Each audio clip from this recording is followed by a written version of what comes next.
పొరుగు దేశం నేపాల్ చిన్నాభిన్నమైంది. ప్రజల్లో ఏళ్ల తరబడి అసంతృప్తి పెరిగిపోతే చిన్న నిప్పు రవ్వలు కూడా కణకణ మండే అగ్నిజ్వాలలాగా దహిస్తాయి. అదే ఇప్పుడు నేపాల్లో కూడా జరుగుతోంది. దేశంలో అవినీతి పెచ్చరిల్లిందని చెప్పి సోషల్ మీడియాలో క్యాంపెయిన్ స్టార్ట్ అయింది. నేపాలీ యువత ఈ క్యాంపెయిన్ మొదలుపెట్టింది. అందుకే దీన్ని జెన్ జీ ఉద్యమం అన్నారు. జనరేషన్ జీ అన్నమాట. దీన్ని అణిచేయడానికి ఫేస్బుక్, ఎక్స్, యూట్యూబ్ ఇట్లాంటి 26 సోషల్ మీడియా యాప్స్ని నేపాలీ ప్రభుత్వం నిషేధించింది. ఈ సంస్థలన్నీ కూడా నియంత్రణ లేకుండా ఇష్టారాజ్యంగా వ్యవహరిస్తున్నాయి అనే సాకు చెప్పి ప్రభుత్వం ఈ నిషేధం విధించింది.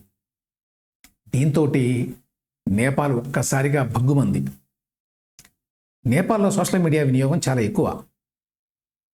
ప్రభుత్వం మా నోరు నొక్కేసింది అనే ఆగ్రహ జ్వాల అక్కడ యువతలో మిన్నంటింది. ఇంకేముంది, చిలికి చిలికి గాలివాన అయినట్టుగా ఈ ఉద్యమం హింసాత్మకంగా మారింది. పోలీస్ కాల్పుల్లో 19 మంది చనిపోయారు. దీంతో హింసాకాండ ఇంకా పెచ్చరిల్లింది. చివరికి పార్లమెంటు భవనాన్ని, ప్రధాని నివాసాన్ని కూడా ఆందోళనకారులు తగలబెట్టారు.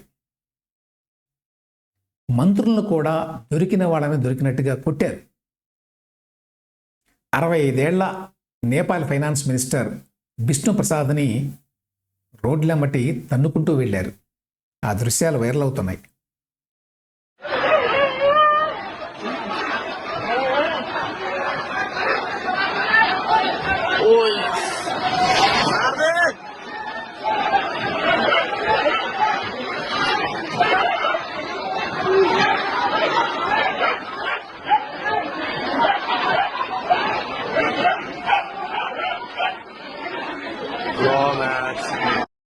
మిగతా మంత్రులంతా మిలిటరీ బ్యారక్స్కి పారిపోయారు. ప్రధాని ఖడ్గప్రసాద్ ఓలీ శర్మ రిజైన్ చేశారు. అయినా ఆందోళన తగ్గల. ప్రస్తుతం నేపాల్లో ప్రభుత్వం అనేది లేదు. విచిత్రం ఏంటంటే ఈ ఆందోళనలకి ఫలానా వాళ్ళు నాయకత్వం వహిస్తున్నారు అని చెప్పడానికి కూడా ఏమీ లేదు. హింసాకాండ కనుక ఆగకపోతే ఇవాళ రేపట్లో మిలిటరీ రంగంలోకి దిగి పరిస్థితులను అదుపులోకి తీసుకొస్తుందని చెప్పి Nepal army chief general Ashok Raj Sigdel అని ఆయన ప్రకటించాడు కూడా.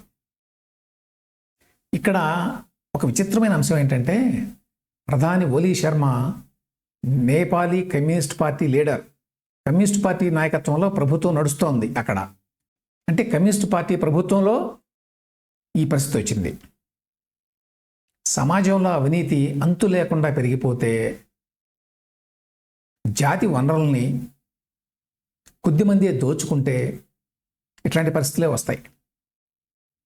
ఇండియాలో ప్రభుత్వాలు ఈ విషయాన్ని గ్రహించేటువంటి సమయం ఆసన్నమైంది. ఇవి ఇవాల్టి ప్రధాన వార్తలు, వాటి విశ్లేషణ.